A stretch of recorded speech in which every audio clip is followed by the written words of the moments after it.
नमस्कार। मैं महिमा आज आपको सुनाने जा रही हूँ हिंदी साहित्य की बहुत ही लोकप्रिय लेखिका मालती जोशी द्वारा लिखी हुई कहानी सपने। रिंकी इन दिनों बहुत सपने देखने लगी है। किसी सपने में वह शहनाई से गूंजते हुए एक तोरण सजे द्वार तक पहुँचती है। अपने मेहंदी रचे हाथों में जयमाला उठाए ऊपर देखती है। सहरे से पीछे झांकता चेहरा उसे चौंका जाता है। कभी वह सितारों की सीढ़ियां चढ़कर परीलोक पहुंच जाती है। परी नानी उसकी भेंट राजकुमार से कराती है। राजकुमार जैसे ही उसकी तरफ देखकर मुस्कुराता है वह चौंक उठती है।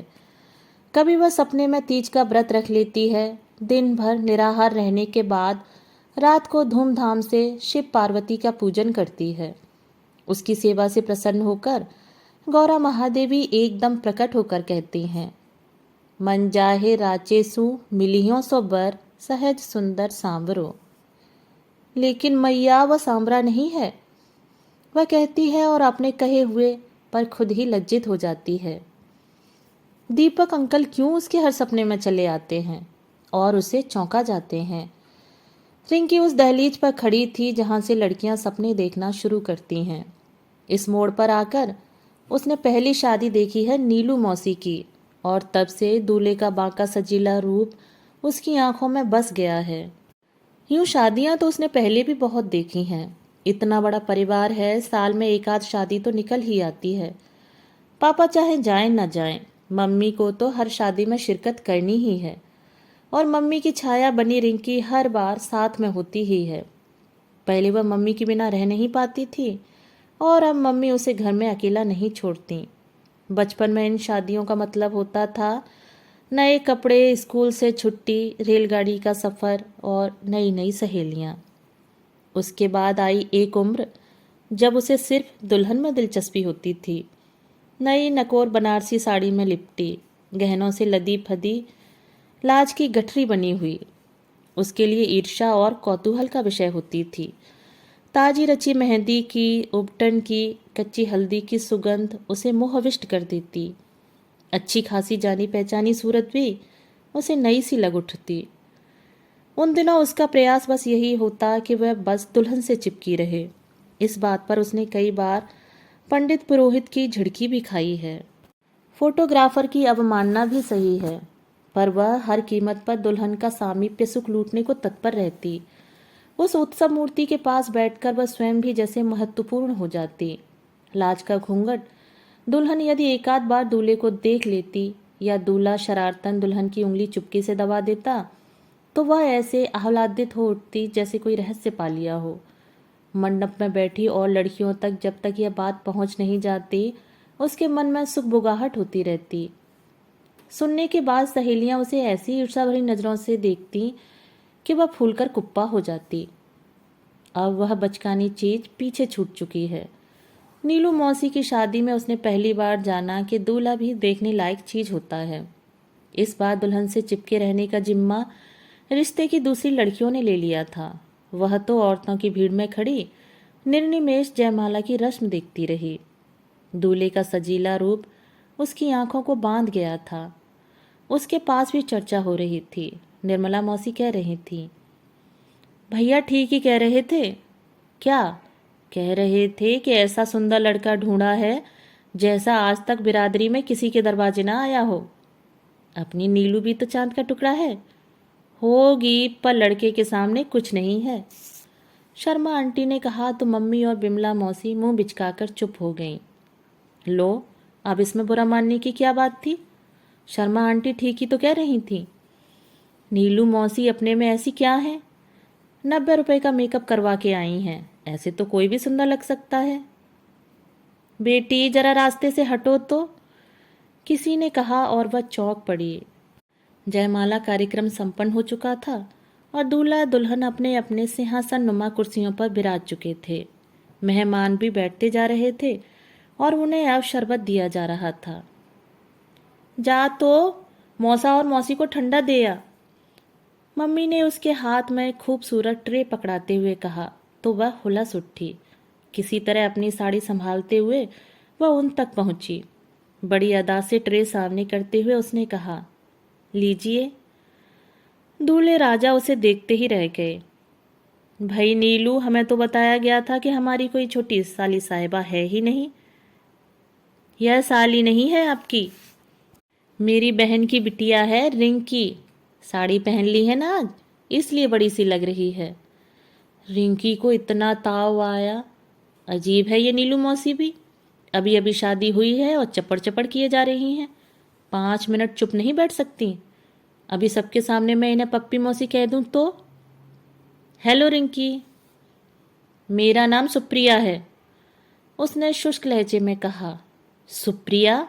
वाह, तुम्हारा तो नाम भी तुम्हारी तरह खूबसूरत है।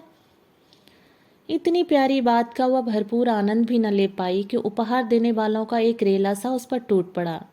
पुनीता और दीपा कागज कलम लेकर मौसी की बगल में बैठी थीं। उन्होंने पुकारा, आजा रिंकी।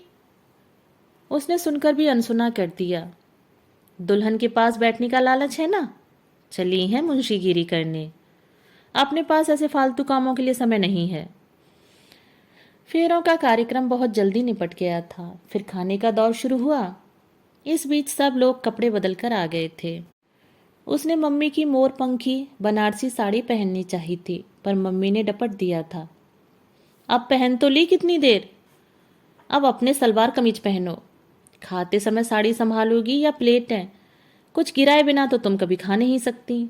साड़ी का तो सत्यानाश हो जाएगा। मम्मी का भाषण बंद करने का तो एक ही उपाय था, चुपचाप सलवार कमीज पहन लेना। बुझे बुझे मन से ही वो बाहर आई, अपनी प्लेट लेकर एक और खड़ी हो गई। हेलो सुप्रिया। सुगंध का एक झोंका उसे सराबोर कर गया। चौंक कर सिर उठाया और ठगी सी रह गई। अभी कुछ देर पहले जो किसी रियासत के राजकुमार लग रहे थे, अब जैसे इंग्लैंड से चले आ रहे थे।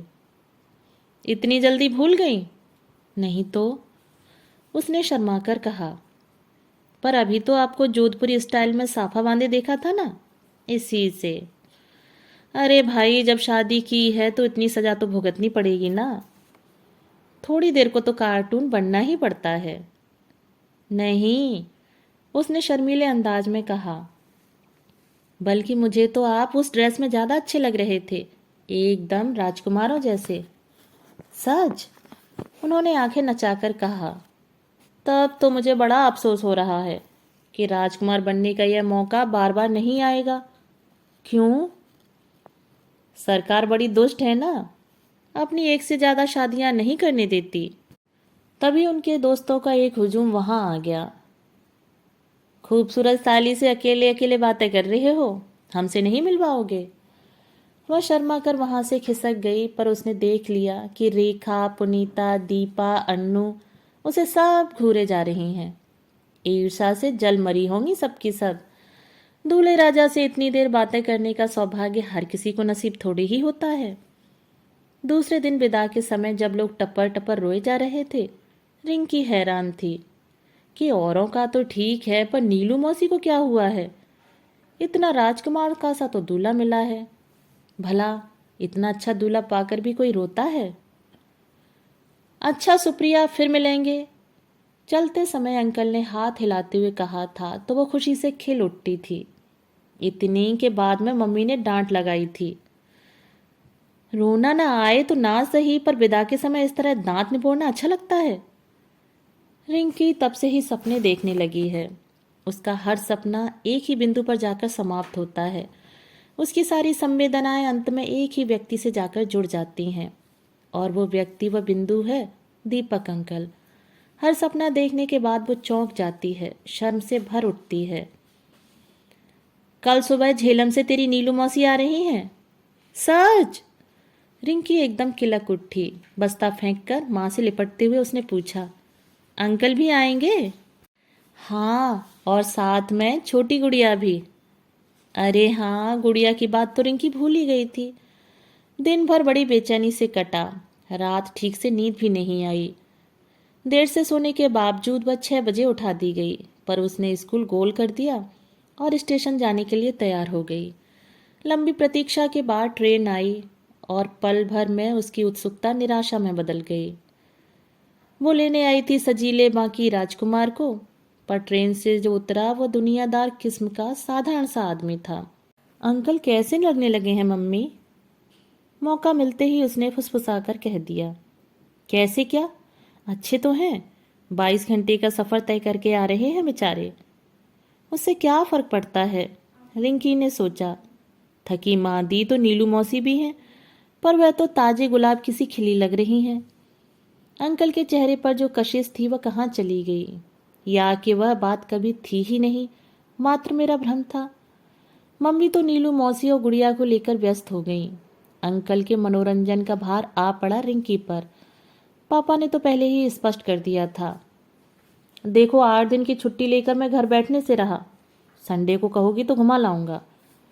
तो बस अब रिंकी है कि अंकल को चाय दे रही है, बगीचा दिखा रही है, लाइब्रेरी ले जा रही है, शॉपिंग करवा रही है, बचे हुए समय में रमी और कैरम खेल रही है।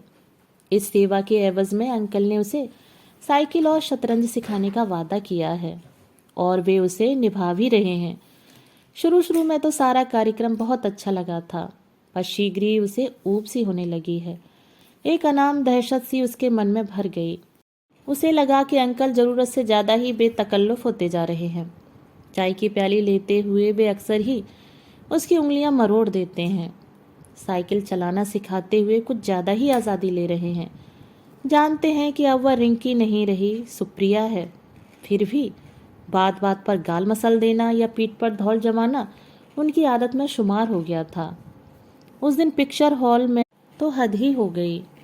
अंकल उसे और मौसी को अगल बगल लेकर बड़ी शान से बैठे थे। जैसे ही पिक्चर शुरू हुई उसे लगा जैसे बदन पर ढेरों चींटियां रेंग रही हैं।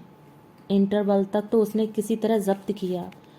फिर एक बार जो बाहर गई तो मिन मिन करती गुड़िया का बहाना लेकर वहीं रह गई। वोटिंग वाले दिन भी वही हाल हुआ। अंकल किनारे पर खड़े सबको सहारा देकर चढ़ा रहे थे। जैसे ही रिंकी की बारी आई उन्होंने उसे ऐसे गोद में उठा लिया जैसे वह भी गुड़िया की तरह नन्ही बच्ची हो। देर तक झुरझुरी होती रही। मुसीबत तो यह है कि मम्मी से यह सब कुछ कहा नहीं जा सकता था। अभी उस दिन सामने वाले अजीत ने गंदी सी बात कह दी थी। मम्मी से शिकायत की तो उन्होंने तड़ से एक चांटा जड़ दिया था। अभी जमीन से निकली नहीं और बातें देखो। उसे तो हैरत होती, मम्मी उसे नौकरों चाकरों से तो बचाती फिरती हैं, फिर बाजे वक्त इस तरह आंखें क्यों मूंद लेती हैं। जिस उम्र ने रिंकी को सपने दिए हैं उसी उम्र ने नारी सुलभ संवेदना भी दी है। अब वह हर स्पर्श की भाषा और हर दृष्टि का अर्थ समझने लगी है। नारी के उस सहज बांध ने उसे अपने आप को समेट लेना भी सिखा दिया है।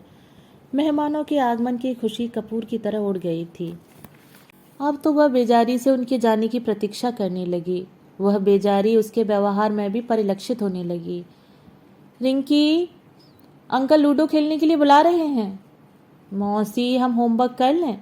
देखिए ना कितना जमा हो गया है, आज पूरा नहीं किया तो कल क्लास में खड़ा रहना पड़ेगा। रिंकी, चलो लेक रोड घूम आए। नहीं अंकल, सहेली के यहाँ जाना है ना, उससे सवाल समझने हैं। अरे सवाल हम समझा देंगे, पर वह बुरा जो मान जाएगी। मम्मी भुनभुनाती, एक वह अफसर बने बैठे हैं, एक दिन की छुट्टी नहीं ले सकते।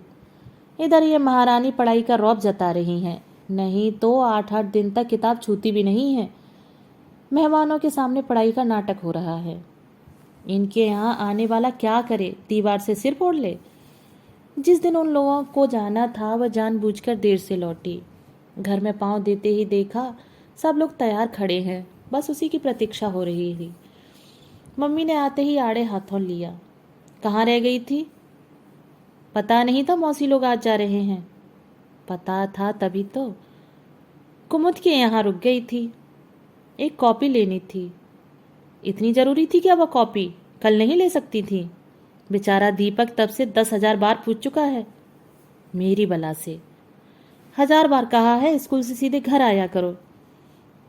गाड़ी राइट टाइम न होती तो पता नहीं मम्मी का भाषण और कितनी देर तक चलता, पर उतना समय नहीं था। रिंकी मुश्किल से यूनिफॉर्म बदल पाई। बस स्टेशन पर वो गुमसुम बनी रही। जिस उमंग से वह इन लोगों को लिवाने आई थी वह कहीं खो गई थी।